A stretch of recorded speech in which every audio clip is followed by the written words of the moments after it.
السلام عليكم، ازيكم حبايبي؟ عاملين ايه؟ رب تكونوا بخير. النهارده قراءتنا مع برج العذراء، قراءة عامة لفترة من 5 ل 20 مارس 2026. بس قبل ما نبدأ القراءة فضلا وليس أمرا ما تنسوش لايك اشتراك في القناة تفعيل زر الجرس ليصلك كل جديد. بالنسبة للقراءات الخاصة بس يمكن الفيسبوك رقم الوسيف صدولاس تقدر تتواصل معي لحجز قراءتك الخاصة. برج العذراء، هذه قراءة عامة تكاد تنطبق أو لا تنطبق. يلا بينا نبدأ على طول. اشبك طاقتك معايا برج العذراء، وتعالى نشوف طاقتك العامة تقول لك ايه معايا.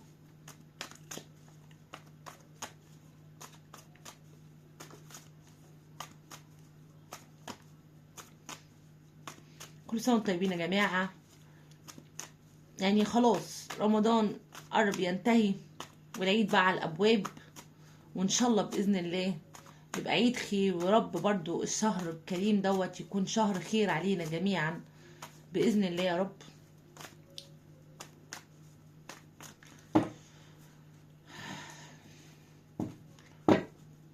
لا حول ولا قوه الا بالله.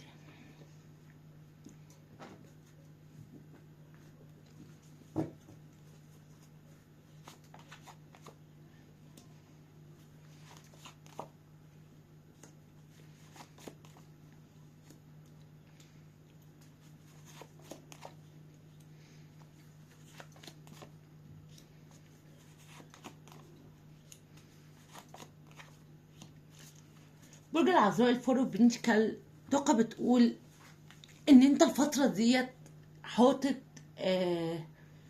مسافات بينك وبين اشخاص ممكن كانت عزيزه عليك. ابتديت تحط حدود لنفسك محدش يتخطاها معاك. عارف اللي هو ممكن دوت الفرق بنتكل ده جاي عن طريق الخذلان، ان انت يعني انت خذلت من ناس حواليك او من بعض المواقف الفتره اللي فاتت. فانت دلوقتي ابتديت بقى لا، انا هحط حدود لنفسي ومحدش هيتجاوزها. وما ينفعش حد يزعلني تاني، ما ينفعش حد يضايقني تاني، ما ينفعش حد يتعدى حدوده معايا تاني. برج العذراء، فروق بنتكال برضو يعني انت في طاقه فيها سيطره، ان انت بتحاول تسيطر على الامور على قد ما تقدر. ولكن برضو الطاقه دي بتتطلب منك التنازل عن بعض المعتقدات او بعض الاشخاص اللي كانت موجوده في حياتك، او بعض العلاقات اللي كانت موجوده في حياتك. تمام. اللي كانت ممكن انت متعلق بيهم قوي او معتنقهم قوي، عايزهم قوي في حياتك، او عايز الافكار دي قوي. هتبدأ تتنازل عنها عشان تعيش حياة فيها استقرار اكتر. تمام. فانا شايفه ان انت بتتنازل عن بعض المعتقدات او بعض العلاقات او الاشخاص السامين اللي كانوا مؤذيين في حياتك رغم تعلقك بيهم. وشايفه ان انت ابتديت تحط حدود لناس من بعد خذلان كبير انت عشته الفتره اللي فاتت، وبتحاول تسيطر على الامور على قد ما تقدر. طبعا دي طاقه برضو فيها السكوت، ان انت ساكت ما بتتكلمش، اللي هو انت بتعمل كل ده في صمت. تمام. الطاقه اللي انت داخل عليها الفايف اوف سورت. طبعا الفايف سورت دوت اللي هو الصراع بقى، المواجهه اللي هو الفترة اللي جاية. اعتقد ان الصمت دوت مش هيدوم طويلا يا عذراء، واعتقد ان انت الفترة اللي جاية هتبدأ تواجه، هتبدأ تاخد حقك، هتبدأ تواجه اي حد اذاك او ظلمك. اي حد هيتهمك هتدافع عن نفسك، بل بالعكس ده انت اللي هتتهم. برج العذراء الفترة اللي جاية الحق معاك، هتواجه وهتقاوم وهتعدي وهتتجاوز. السورت هنا بيقولك لو انت قوي وقد نفسك هتقدر تعدي اي حاجة. برج العذراء مهما عملوا معاك انت قادر تنتصر عليهم، النصر في صفك انت، الحق عندك انت. برج العذراء لو بنتكلم عن الاعمال هنلاقي الكينج اوف وانز. طبعا طاقة الكينج اوف وانز من الطاقات اللي بتتكلم عن ان انت الفترة ديت ربما عليك مسؤوليات كتيرة جدا.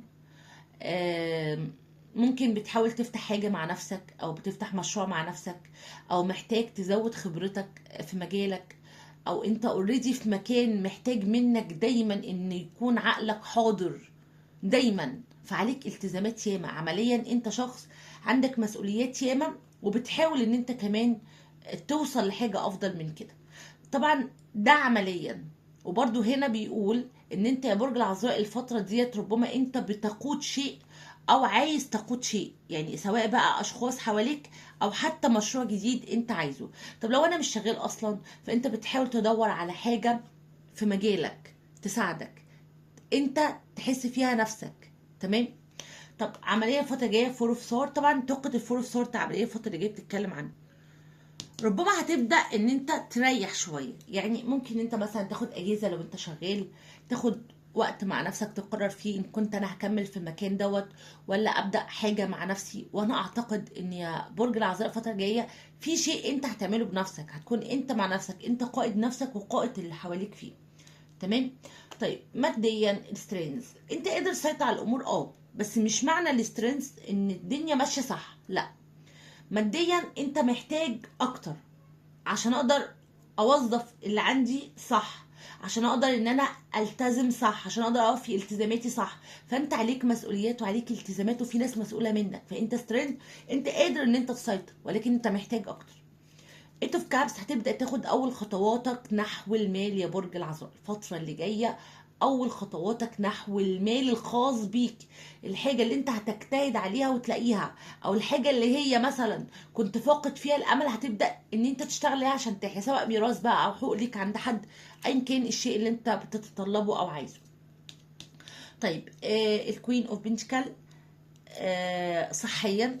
طبعا الكوين اوف بنتكل في الصحه بيتكلم انك ممكن عضويا تمام، ولكن نفسيا انت مش تمام، فانت محتاج ترتاح. يعني حتى في الاعمال قلنا انت ممكن تاخد قسط من الراحه شويه، تريح شويه. فانت هنا يا برج العذراء برضو بقولك انت ممكن نفسيا مش تمام، مش مبسوط، مش مرتاح، فحاول ان انت تاخد وقت مع نفسك وتتحرر من اي افكار سلبيه او اي طاقات سلبيه ممكن تكون مؤثره عليك الفتره دي. لو هنتكلم عن اركان الكبرى مش هنلاقي الا السترينج اللي هي السترينج اللي هي القوه في الماديات، ان انت قادر تسيطر على الامور وهتقدر تكمل كده يا برج العذراء.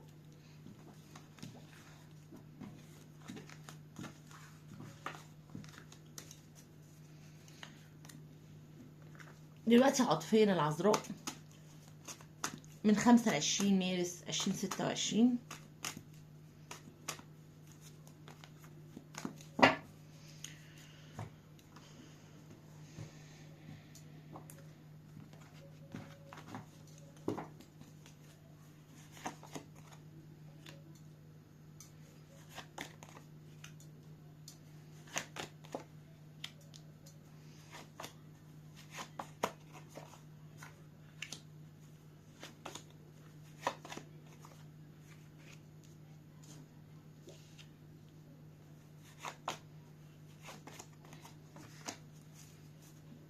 انا عايزه اظبط بس الورق شويه.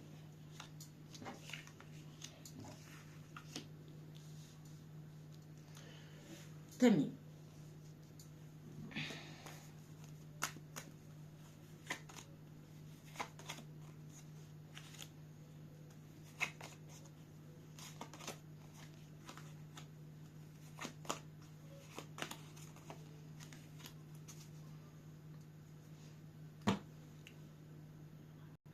برج العذراء انت متعلق بالشخص دوت جدا جدا، وربما تعلقك بهذا الشخص ممكن يكون كمان تعلق فيه يعني صراعات، آه، تعب نفسي،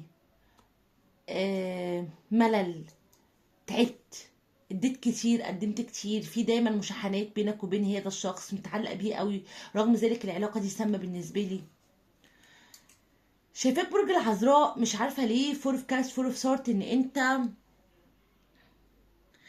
قافل على نفسك قوي يا عذراء. يعني عارف اللي هو انا بقيت حاسس ان العلاقه ديت تعبتني، انا عايز اتعافى منها، انا عايز اخرج منها، انا عايز هدنه مع نفسي اقيم فيها وضعي في العلاقه ديت واخد قراري. فهنا انت متعلق بالشخص ده تعلق سام، ارهقك، وده اللي وصلك لحالة الانغلاق، بقى عندك لا مبالاة في المشاعر اتجاه هذا الشخص وقفلت منه تماما خلاص. وهنا ممكن بتقرر انسحاب او اوريدي انت اخدت هدنة في هذه العلاقة او بتحاول ان انت تتعافى منها. لو هبص في طاقة شريكك هلاقي الفور اوف بنتكل. طبعا فور اوف بنتكل ده يعني شخص ممكن يكون الانا عنده قوية جدا، يعني شايف ان هو ما بيغلطش، انا شخص ما بغلطش في حاجة، انا شخص عايز كل حاجة تمشي زي ما انا عايز. طيب الفور اوف بنتكل هو قافل الباب بينك وبينه، ممكن مش بس كده، ممكن يكون الشخص دوت يعني بيحاول يزرع جواك افكار معينة، والافكار ديت هو اللي عايز يعيشها يعني بالشكل اللي هو عايزه معاك. يعني مثلا ايه، انت بتقوله انت عملت كده، يقولك لا انا ما عملتش كده، ويوهمك بامور تانية بس علشان يسيطر على عقلك ويمشي العلاقة بالطريقة اللي هو عايزها. فهمتني كده؟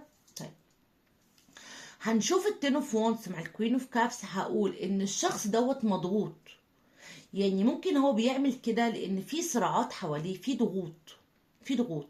مش عارفة ليه انا شايفة ان شريكك هنا يا عذراء ممكن يكون عنده طرف اخر، او ممكن في اشخاص حواليه مش عايزينكم لبعض، الاشخاص دول مهمين جدا بالنسبه له. فهو مضغوط ما بين رغبته الملحه في العلاقه او فيك، او ما بين ان هو بيحبك جدا، يعني هو او بيحبك جدا، خلي بالك مش بيحبك عادي، ده بيحبك جدا. ما بين حبه ليك القوي والعاطفه القويه اتجاهك، وما بين رغبته في انه يكمل معاك او يديلك اللي انت عايزه، ما بين برضو المشاحنات او الضغوط اللي بتمنعه ان هو يكون معاك. ودايما هما او المشاحنات دي دايما ضدك وضده. تمام. ايه اللي يخليني اقول كده؟ الفايف وانس ان هو في صراع، هو في صراع داخلي وخارجي، هو تعبان. طيب، العلاقة في مواجهة بينك وبين الشخص ده، في مواجهة.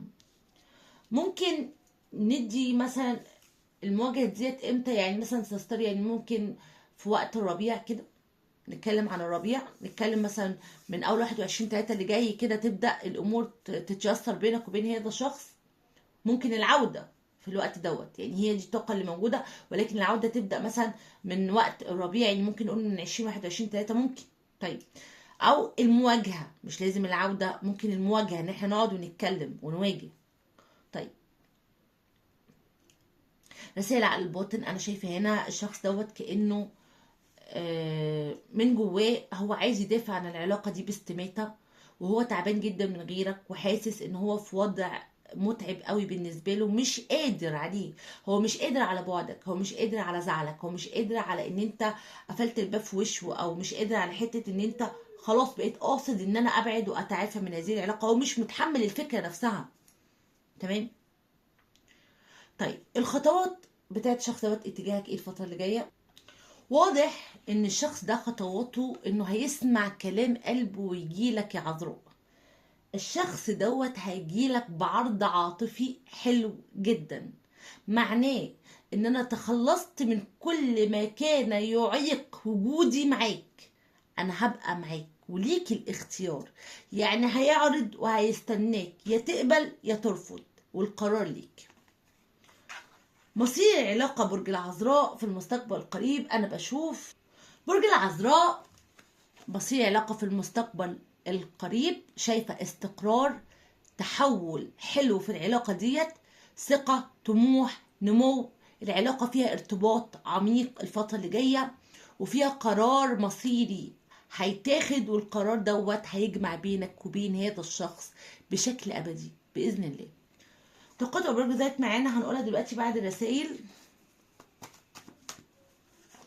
اول مسج بيقول لك ودع اي طاقه سلبيه ممكن تاثر عليك، حب نفسك اولا عشان تجذب العلاقات العاطفيه الصحيه اليك. اخر حاجه اسمح لنفسك ولقلبك ان هم يعيشوا اللحظه. طاقتك يا عذراء قمه في الروعه النهارده.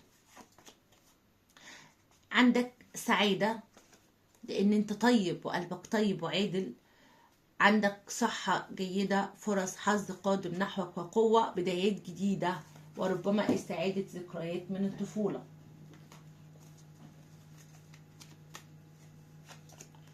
قبل نهاية هذا الأسبوع سوف تغمر حياتك الكثير من النعم التي ستترك همومك وراءك. سوف تتعلم كيف تستمتع بالحياة وتظهر أفضل ما لديك. هل أنت جاهز؟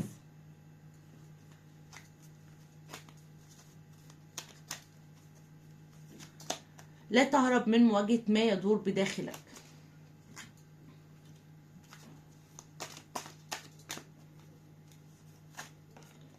في أشخاص دايما كارهين وجودك، مش كل الناس تأمن لهم. ضمرة بسؤال إجابته نعم أو لا. حط سؤال في بالك، تعالى نشوف الإجابة إيه يا عذراء. بسم الله.